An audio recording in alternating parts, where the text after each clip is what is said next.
Hello and welcome to today's video and today's topic, how to get your team more productive. If you're a team leader of any sort, okay, then probably one of your biggest challenges is to get team members to do what they need to do. But that's really the darn problem, because what they need to do is not necessarily what they're doing, or not necessarily what they want to do. I mean, for example, they may need to prospect, or they may need to do presentations, or they may need to follow up, or they may need to recruit people, okay? But they won't do any of these things, okay, with enthusiasm or with any conviction, unless they really want to do them, okay? Not because they have to do them, but they want to do them. And therein lies your challenge as a leader, right? If you are a leader of a team, now the team I'm referring to in this particular video is not a corporate entity team. This is a business-based team, a small business-based team. That's what I'm talking about, right? And there's an old saying that I can get you to do anything you want to do, okay? I can get you to do anything you want to do. But it's darn difficult to get you to do anything that you don't want to do. That's obvious, right? So the question is, how in the heck do you influence? Do you encourage? Do you impact on your team in order to make them, encourage them, and give them the confidence to do the darn things that they should be doing in the first place?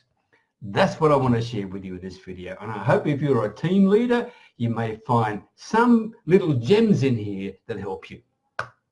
My name is Beckenham, the village marketer, and as always, talking to you from my little Thai village, way up near the Cambodian border. All right, first thing.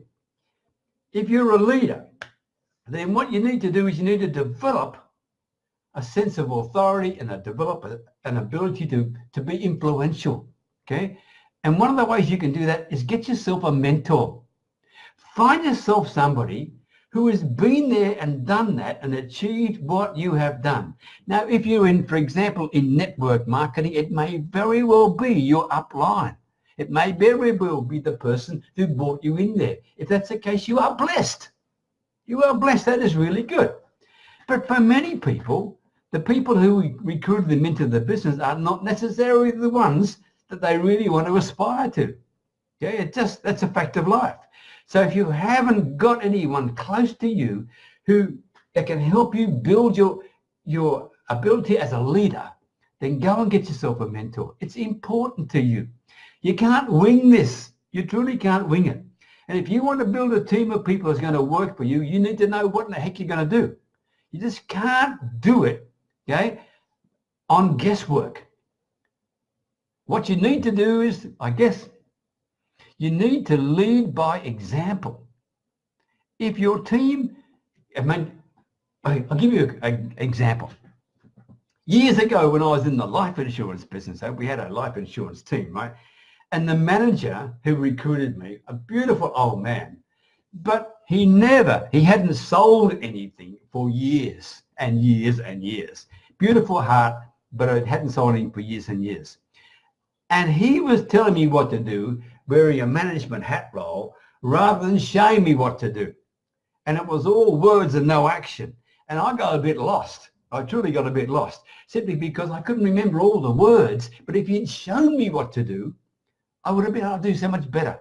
That's the point I'm trying to get at, okay? Another thing for you, in order to get your team going, to get them off their butt, to get them more productive, is to get to know them. Really get to know them. Don't take them for granted. And in particular, know what motivates them. What is their why? What is the reason they joined you in the first place? Right? Now, perhaps they only joined you, if, for example, you're in network marketing, they only joined you because of the products, because they like to use the products. Then respect that. They are not going to be a business person for you. They're going to be a consumer. Just accept that and respect that. But if you want to build your business, you need to build other leaders. And so people who just want to consume your products and not be leaders means you need to think again. you actually probably recruited the wrong sort of people. However, there's also a very good argument to say people need to taste your product before they can sell it. I accept that as well. And if some of the people who are currently tasting your product could be leaders in the future, then you could be blessed, okay? But the important thing is this: find out what is their motivation, what is their why. Because by doing that, you are showing that you care for them, okay? That you're interested in them. And that's all part of building a team that's productive. Next one, set regular accountability sessions for your team members. In other words, give them, especially if they're new, give them an assignment.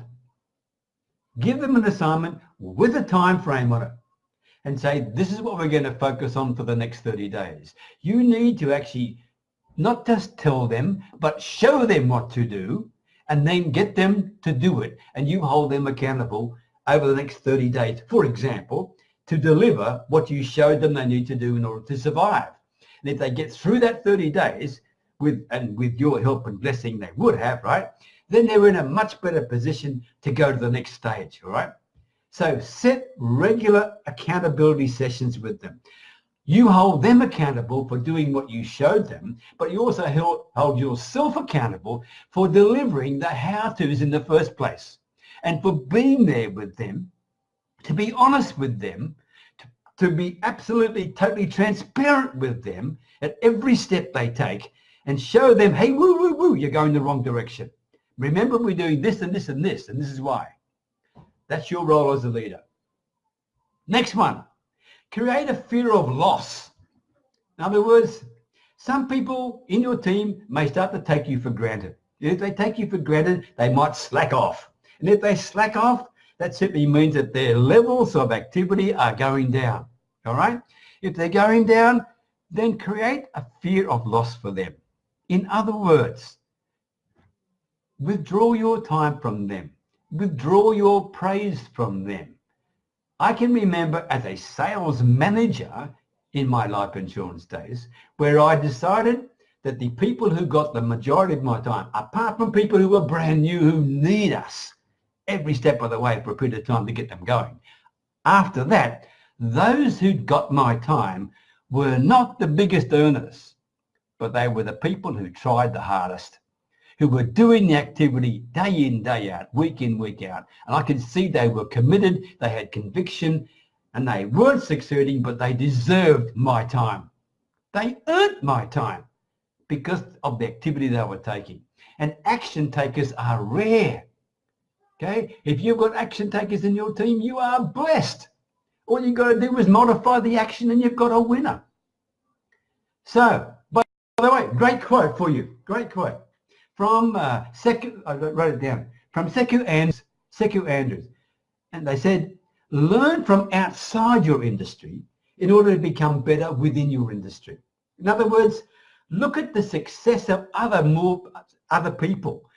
Watch what they do in terms of the way they communicate, the way they lead people, the way they educate, okay? Look at how they do it and you can learn from them. So get outside your industry and find out what in the heck's going on. Very important, all right? Let me quickly finish by sharing with you Brendan Burchard, who I've got a great deal of time for. Brendan Burchard, he's got 6 E's of leadership. And I want to share them with you. And if you've got a pen, jot them down, okay? And I hope I do justice to Brendan in giving you a very quick coverage of these. This is what you need to have in your mind if you're going to lead your team to become more productive. The first E, envision. In other words, share your vision. People without vision perish. Okay, we all know that's from the Bible, right? And if you need help with vision, talk to a lady who's on this darn call right now, okay? Our Zero Rose is there. She's got a brilliant way to help you with your vision. Think about that, okay? Because if you don't have a vision, how in the heck can you lead a team? Because they've got to buy into something and they've got to buy into your vision, which takes me to the second point, and that is enlist. The first one was envision. The second one is enlist. Enlist people in your vision, okay?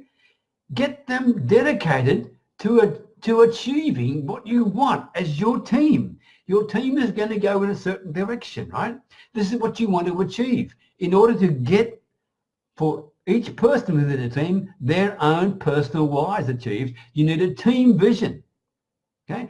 So make sure you enlist others in the vision.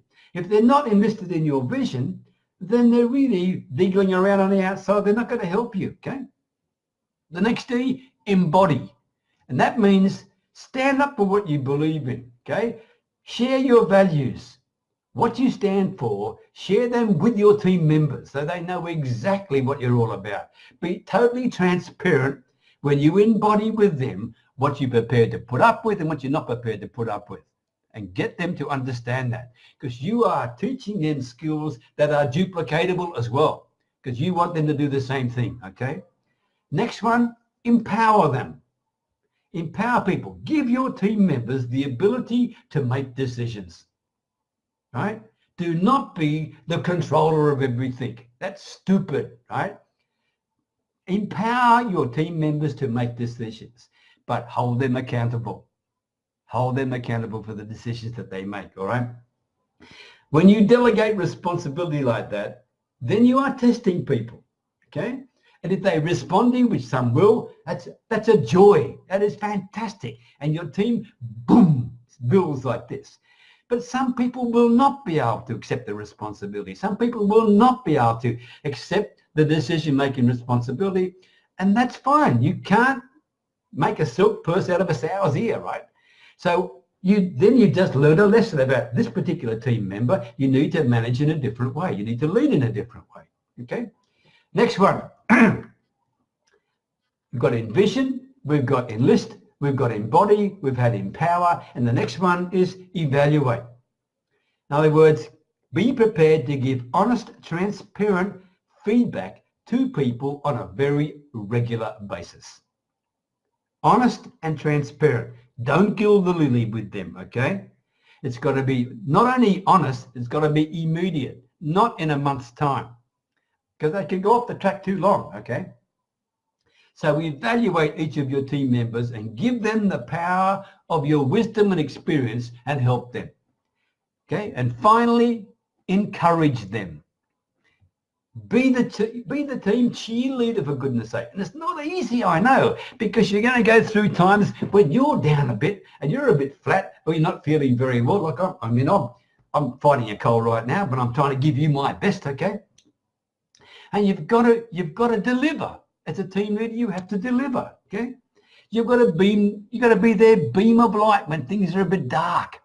Or as well-known Canadian as well-known Canadian leadership coach Lisa Anna Palmer says, light a fire in their hearts. I love that.